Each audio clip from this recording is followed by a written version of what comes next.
I funded my brother's family for years, only for him to sneer, no place for losers, and ban me from Christmas. Now, his picture-perfect life is crashing down, piece by piece. Get out, Will. You've done enough damage already. The words slam into me harder than the door Aaron nearly kicked off its hinges last week. His voice is raw, soaked in whiskey, shaking the ornaments on the tree like even they're afraid of him. I glance around the living room, the place that used to smell of pine and cinnamon every Christmas. Now it reeks of sweat, booze, and burning resentment. Half-drunk glasses line the table, wrapping paper lies ripped and abandoned on the floor. Mom is hunched forward, shoulders quivering. She won't look at me. Dad keeps rubbing his forehead like he wants to erase me from existence with his hand. And Aaron, my brother, stands tall, sneering like he's always done when I don't bend fast enough. You think throwing money around makes you family? He spits, waving his glass. All you ever did was remind us you don't belong here. My throat burns, but I don't speak. I've learned silence cuts deeper than words, and then Dad looks at me for the first time all night. His eyes are sharp, disappointed, cold. William, is it true? Did you steal from your brother? The room holds its breath. My name is William Hale, 26. I've been called a lot of things in this house. Useless, quiet, odd, disappointing. Never son, never brother in the way it should mean. I've kept my head down since I was old enough to notice Dad's sighs whenever I entered a room. Aaron's smirks when I offered to help.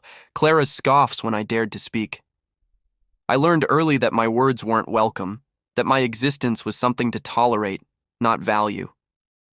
But silence became my shield. My silence kept me from shattering. It let me watch, notice, remember. And tonight, as they circle me like wolves, I know I've been carrying something they don't even realize. A truth they buried under years of blame. I didn't steal. I saved them. Again and again. And no one here has the guts to admit it. Family members introduced, the fight splinters, voices colliding. Aaron, 32, the golden son. He shouts the loudest, chest puffed, spit flying, fists clenching. Even drunk, he's the favorite. Always has been. Mara, 29, Aaron's wife. Pretty, polished, lips painted but trembling. She doesn't meet my eyes, but I see the flicker of guilt she's trying to hide. Clara, 24, our sister. Arms crossed, chin lifted, rolling her eyes like she's the judge and jury of every breath I take. William, you always play the victim, she snaps, like rehearsed. Thomas, 58, our father. A man who believes silence is leadership, but his silence has always been a weapon against me.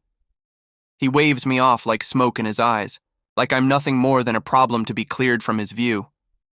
Elaine, 55, our mother. She cries more than she speaks. Her sobs fill the cracks of every argument, but they've never once been for me. Tonight she cries into her hands while I'm being accused. She doesn't reach for me. She never does. And then Mara slips, voice breaking through the shouting. You really think he'd tell you about the deal? The room freezes. Dad's voice sharpens. What deal? Mara stiffens. Forget it. I didn't mean... But I already know. I've known since the night Aaron whispered into the phone like a cornered animal, begging me for $10,000 to save the house. His voice cracked, swore it was life or death. I drained my savings, sold the only car I'd ever owned, walked to work in the snow, ate cereal for dinner for months. And then found out the truth. The money went to gambling, not the house. I look at Aaron now, his jaw tightening, his eyes darting away for a split second. That's all I need. You've always played this game, I say steady. Use me, bleed me dry, then point at me when things go wrong. Aaron slams his glass down. Shut up, you're lying. But his voice wavers, and Mara knows I'm not lying. I can see it in her silence. The shouting escalates. Clara's voice slices through. You've always thought you were better than us, William. Acting quiet, acting superior. You've never been part of this family. Her words sting, but not because they're new. They're old wounds, reopened. Dad waves his hand. Enough. William's just bitter because he's never carried responsibility like Aaron. Something in me snaps, but I don't raise my voice. I lean forward, and the room leans back. Do you want me to tell them? I ask. What really happened to the money? The calmness in my tone makes Aaron stumble. For the first time tonight, his bravado slips. His face reddens, his fist clenches. He blurts without thinking. Dad always said you'd never measure up anyway, and there it is, the truth. Years of favoritism, wrapped in one careless jab. Mom sobs louder, but no one comforts her. Everyone stares at me, waiting. I'm 23 again. The gas station hums under flickering fluorescent lights. My uniform reeks of diesel and burnt coffee. My phone buzzes. Aaron? Will, please. They'll take the house. I need 10,000. You're the only one I can count on.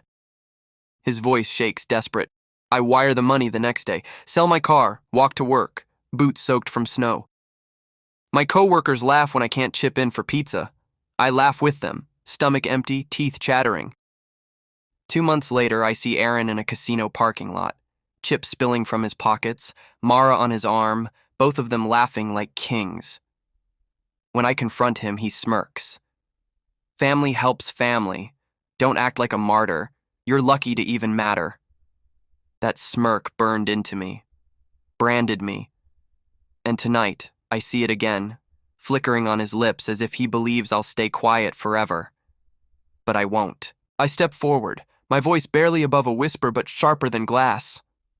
The money wasn't for the house. It was for your gambling, Aaron, and Mara knew. Mom gasps like she's drowning. Dad stares at Aaron, disbelief cracking across his face. No, Aaron stammers, his mask slipping. He's lying. He's jealous. But Mara breaks. Her voice trembles. He promised he'd pay it back.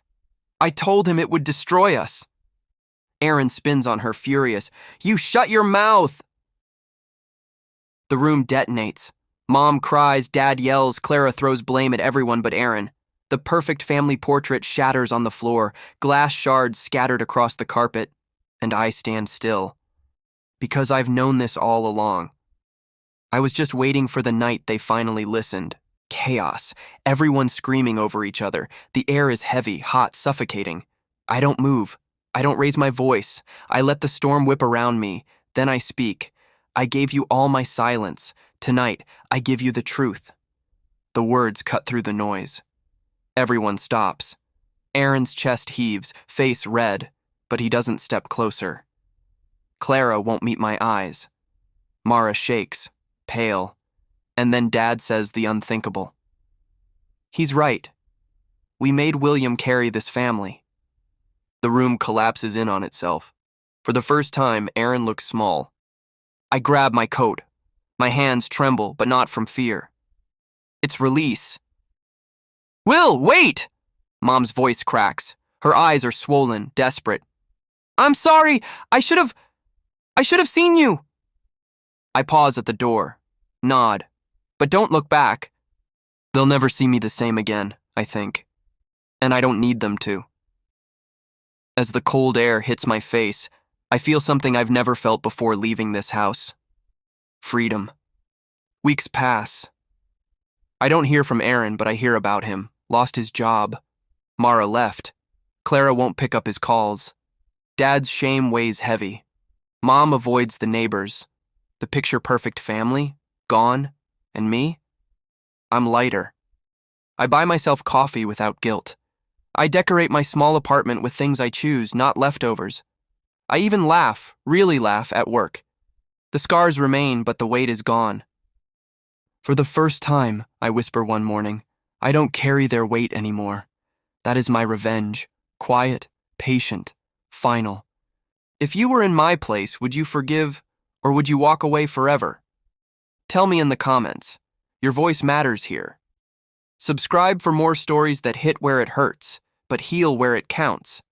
Like if you've ever carried a weight that wasn't yours, share your story below, because here, silence doesn't win anymore.